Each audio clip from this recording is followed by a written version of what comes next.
नमस्कार मित्रांनो, Lancet global health रिपोर्टने अलीकडेच जाहीर केलेल्या अहवालानुसार भारतातील 50% लोक शारीरिकदृष्ट्या अस्वस्थ आहेत। जागतिक आरोग्य संघटनेनुसार प्रत्येक व्यक्तीने आठवड्यात किमान 2 तास मध्यम व्यायाम करावा, परंतु आपल्या देशातील अर्ध्या लोकसंख्येने हे केलेले नाही। जगातील 195 देशांपैकी भारत या बाबतीत 12व्या क्रमांकावर आहे। यामुळे देशातील लाखो लोकांना अस्वस्थ वजन वाढ होते आणि या लोकांपैकी बरेच लोक वजन कमी करण्यासाठी शॉर्टकट वापरतात। काही जण दररोज ग्रीन टी पितात, काही ॲपल सायडर व्हिनेगर पितात आणि काही जण एकामागून एक वजन कमी करणारे पूरक आहार घेतात। आजच्या व्हिडिओमध्ये आपण या गोष्टींच्या मागील सत्याचा शोध घेणार आहोत। आपण हे पूरक आहार घ्यावेत का? होय असल्यास कोणते घ्यावेत? कोणता जादुई वजन कमी करणारा पूरक आहार तुमचे वजन एका रात्रीत कमी करेल? चला तर शोधूया।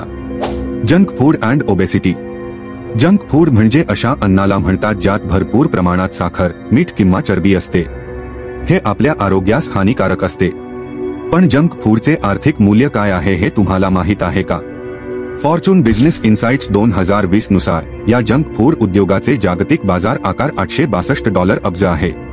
स्ट्रेट्स या संशोधन संस्थेनुसार 2022 मध्ये या उद्योगाचे जागतिक बाजार आकार $731 अब्ज होते। याच जंक फूडमुळे लठ्ठपणा आता एक जागतिक महामारी बनली आहे। Crony capitalism. क्रोनी कॅपिटलिझम हा या उद्योगाच्या जागतिक वाढीमागील खरा कारण आहे।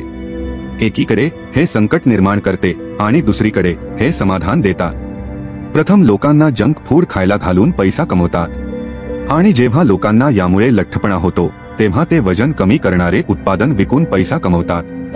Weight loss industry.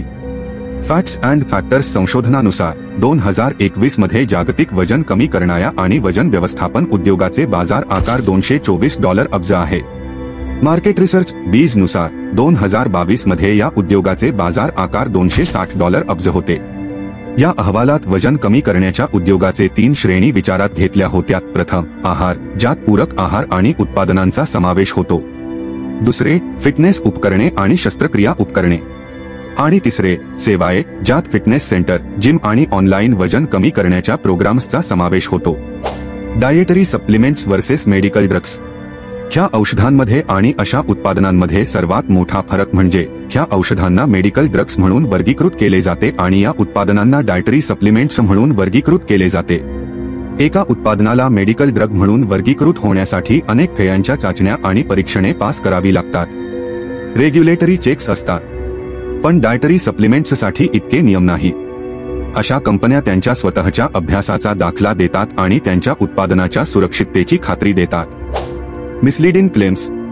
केवळ इतकेच नाही तर कधी कधी त्या विज्ञानाची चेष्टा करतात, जसे की वजन कमी करण्यासाठी लेप्टिन पूरक आहार विकतात।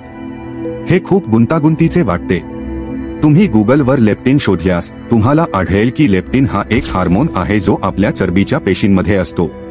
तो आपल्या मेंदूला सांगतो की तुम्हाला आणखी खाण्याची गरज आहे की नाही। Scientific explanation. ज्यांचे वजन जास्त आहे त्यांचे शरीरातील लेप्टिनचे प्रमाण अधिक जास्त असते, त्यामुळे त्यांचे मेंदूला आधीच हा सिग्नल मिळावा की त्यांना आणखी खाण्याची गरज नाही, पण ते तरीही खायला लागतात।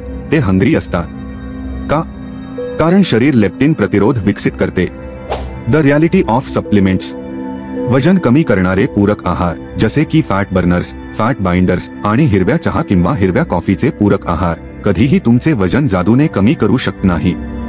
यातील काही उत्पादनांमध्ये काही प्रमाणात कॅफीन असते, परंतु तुम्हाला तितकेच फायदे कॉफी पिऊन मिळू शकतात। अशा कोणत्याही वजन कमी करणाऱ्या पूरक आहाराचे घेणे योग्य नाही। वजन कमी करण्यासाठी 2च गोष्टी कार्य करतात, पहिले म्हणजे कॅलरी कमी करणे आणि दुसरे म्हणजे व्यायाम करणे। तुम्ही आठवड्यात कमीत कमी 3 तास मध्यमतीव्रतेच्या शारीरिक क्रियाकलापांचे पालन केले पाहिजे।